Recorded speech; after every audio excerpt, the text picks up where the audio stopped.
ଭାରତର ମହାମହିମ ରାଷ୍ଟ୍ରପତିଙ୍କର ଜନ୍ମ ମାଟି ଓ ପ୍ରଥମ କର୍ମଭୂମିରେ ରାଷ୍ଟ୍ରପତିଙ୍କୁ ସ୍ୱାଗତ କରିବା ମୋ ପାଇଁ ଏକ ଗର୍ବ ଏବଂ ଗୌରବର ବିଷୟ। ଗତ ନଭେମ୍ବର 27 ତାରିଖରେ ମୋ ସହିତ ଓଡ଼ିଶାର ସମସ୍ତ ମନ୍ତ୍ରୀ ଓ ବିଧାୟକମାନେ ମହାମହିମ ରାଷ୍ଟ୍ରପତିଙ୍କୁ ରାଜ୍ୟ ବିଧାନସଭାରେ ଆମେ ସମସ୍ତେ ସ୍ୱାଗତ କରିଥିଲୁ। ରାଷ୍ଟ୍ରପତି ଆମ ଭଳି ଜନପ୍ରତିନିଧିମାନଙ୍କୁ ଆମର ଦାୟିତ୍ୱ କର୍ତ୍ତବ୍ୟ ସମ୍ପର୍କରେ ସେ ଆମକୁ ମାର୍ଗଦର୍ଶନ କରିଥିଲେ। ଆଜି ପୁଣି ତାଙ୍କୁ ସ୍ୱାଗତ କରିବାର ସୁଯୋଗ ମିଳିଛି। ତାଙ୍କ ଉପସ୍ଥିତି ଏହି ଅବସରକୁ ଐତିହାସିକ କରିଛି ଏବଂ ଏହି ଅଞ୍ଚଳର ଲୋକଙ୍କର ପାଇଁ ପ୍ରେରଣାଦାୟକ ସାଜିଛି।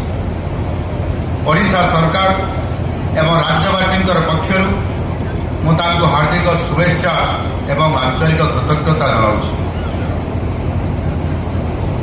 ଆଜି ମୟୂରଭଞ୍ଜବାସୀ ଏକ ତାଙ୍କ ପାଇଁ ଐତିହାସିକ ଦିନ ଆପଣମାନଙ୍କର ପାଇଁ।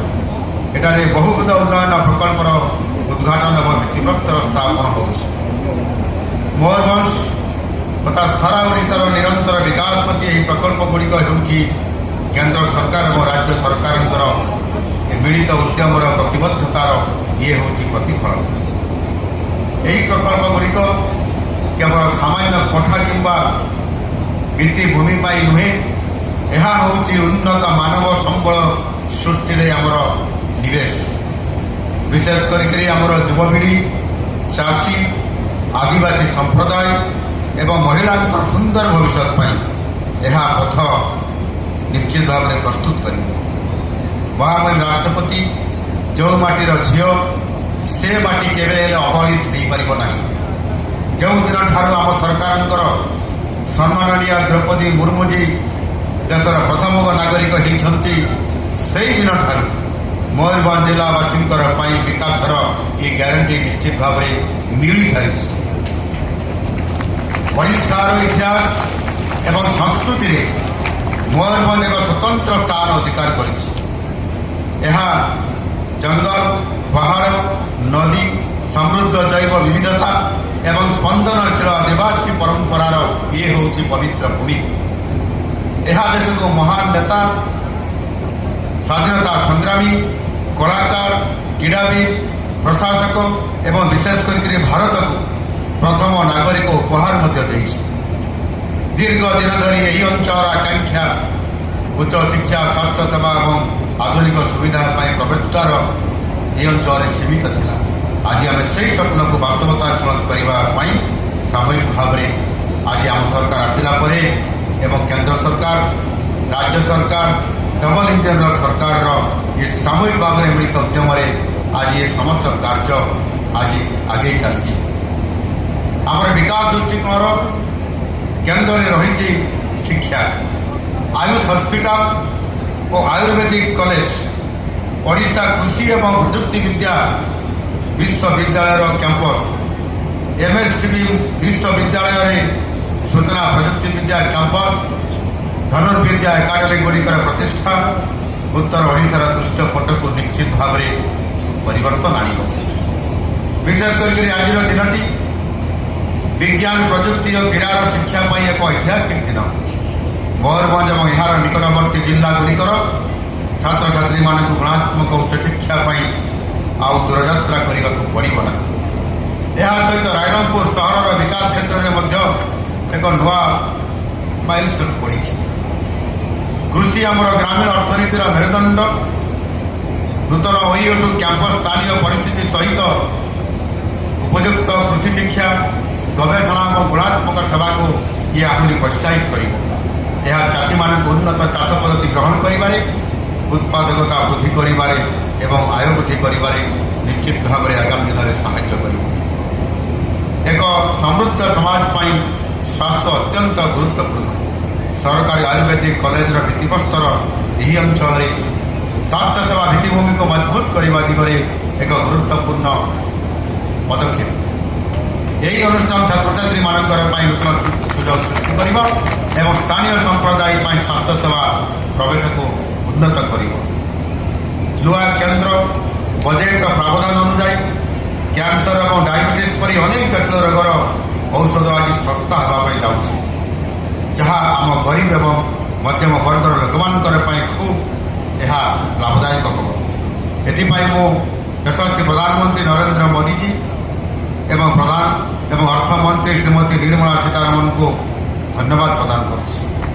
କେୟାର ଇକୋନୋମି ନିଯୁକ୍ତି ମାଧ୍ୟମରେ ଦେଶରେ 1.5 ଲକ୍ଷ ମଲ୍ଟି ସ୍କିଲ୍ଡ କେୟାର ଗିଭର୍ସ ତାଲିମ ଦେବା ପାଇଁ ମଧ୍ୟ ଯୋଜନା ହେଉଛି, ଯାହାଫଳରେ ଏହା ସମଗ୍ର ଓଡ଼ିଶାର ଯୁବକ ଯୁବତୀମାନଙ୍କର ପାଇଁ ସେବା କ୍ଷେତ୍ରରେ ନୂଆ ନିଯୁକ୍ତି ଏହା ସୃଷ୍ଟି କରିବ। ମହାରାଜା ଶ୍ରୀରାମଚନ୍ଦ୍ର ଭଣ୍ଟଦେବ ବିଶ୍ୱବିଦ୍ୟାଳୟରେ ଆଜି ଇନଫର୍ମେସନ ଟେକ୍ନୋଲୋଜି କ୍ୟାମ୍ପସ ପ୍ରତିଷ୍ଠା ହୋଇଛି।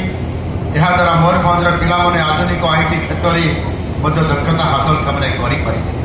ଆମର ଲକ୍ଷ୍ୟ ହେଉଛି ଆମ ଯୁବବର୍ଗଙ୍କୁ ସ୍କିଲ୍ ଟ୍ରେନିଂ ଜରିଆରେ ଦକ୍ଷ କରି ଆଧୁନିକ ଶିଳ୍ପ ପାଇଁ ନିଯୁକ୍ତି ଯୋଗ୍ୟ କରିବା।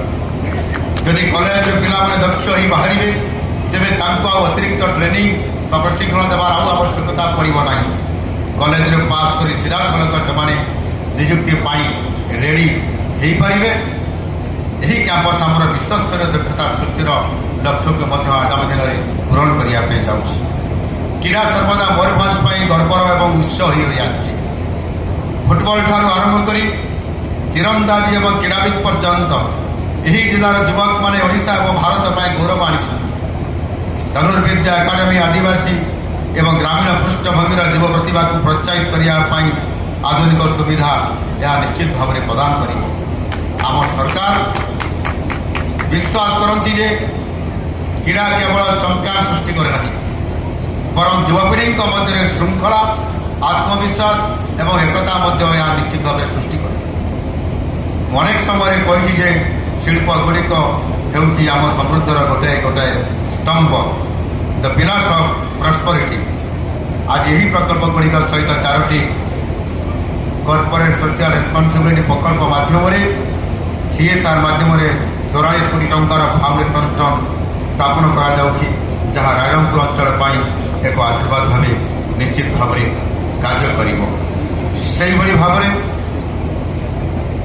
ଆମ ସରକାର ଶିଳ୍ପାୟନକୁ ପ୍ରାଧାନ୍ୟ ଦେଇ Utkarsh Odisha make in Odisha conclave 2025 ମାଧ୍ୟମରେ ଆଗାମୀ ଦିନରେ ସାରା ଓଡ଼ିଶାରେ 30 ଜିଲ୍ଲାରେ ଶିଳ୍ପ ପ୍ରତିଷ୍ଠା କରିବା ପାଇଁ ଯାଉଛନ୍ତି।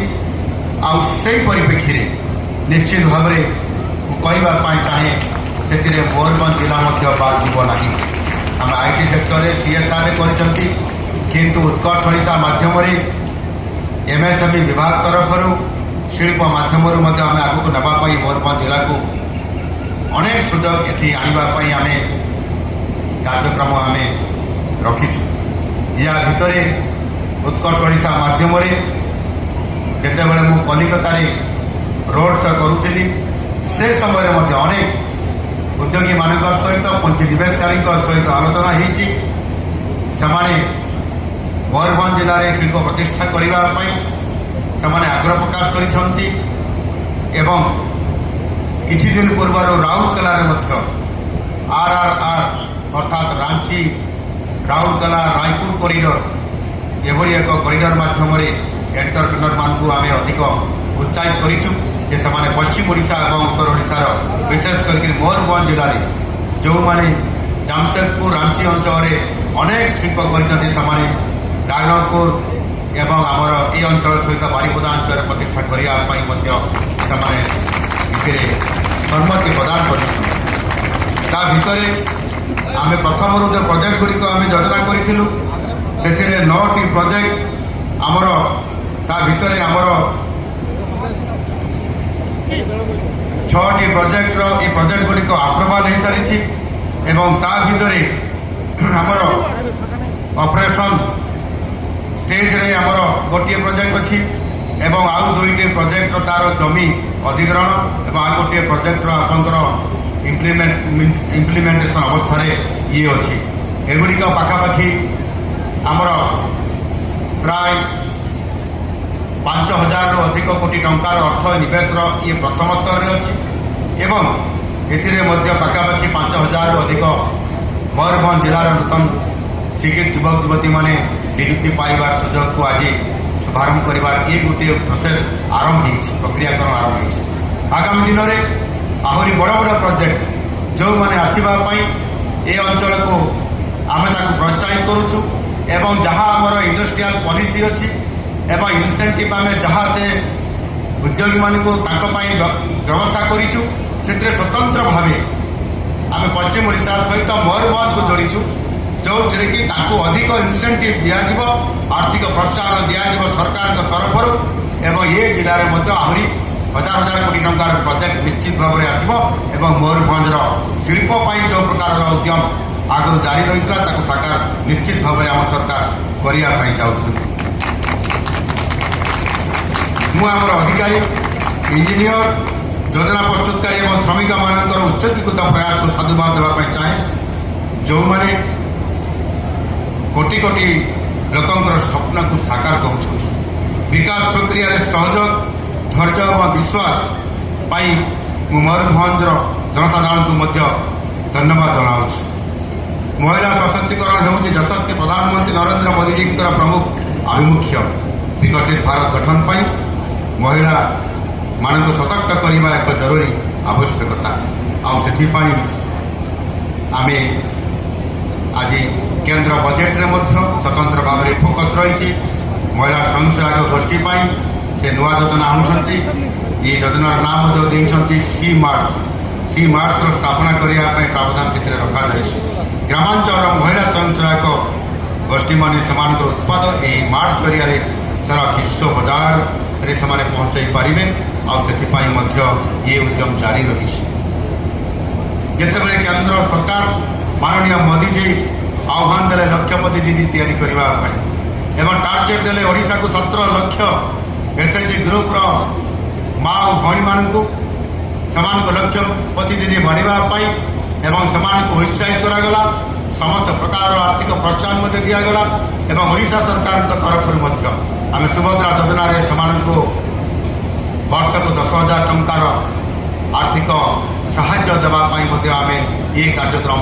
को सामिल करने द्वारा आज 17 लाख जो टार्गेट थिला ओडिशा 17 लाख एसएचजी ग्रुप माँ भणी मान लाख दीदी बनवार आज सफल नेतृत्व ओडिशा देछि जहाँकि भारत वर्ष में प्रथम स्थान आज अधिकार कर आमर ओडिशा एवं से निश्चित भाव में आम ये अधिक आहरी से जहाँ कहगला सी मार्ट्स ये जो एसएचजी ग्रुप माँ भणी मैंने सी मार्ट्स तार अर्थ होउछि जे सेल्फ हेल्प एंटरप्रेन्योर्स जो माने उद्योगी हेबे जो माने महालक्षपति दीदी बनबे जो माने विभिन्न प्रकार शिल्प प्रतिष्ठा करेंगे से अन्य पिला को चाकरी देवे जॉब देवे एवं से अर्थनैतिक दृष्टिकोण निजे अभिवृद्धि बढ़िया सहित जो मैंने काम करेंगे से रोजगार पहुंचाई देवे ये प्रकार आज कार्यक्रम केंद्र सरकार और राज्य सरकार ये निश्चित भाव में नौ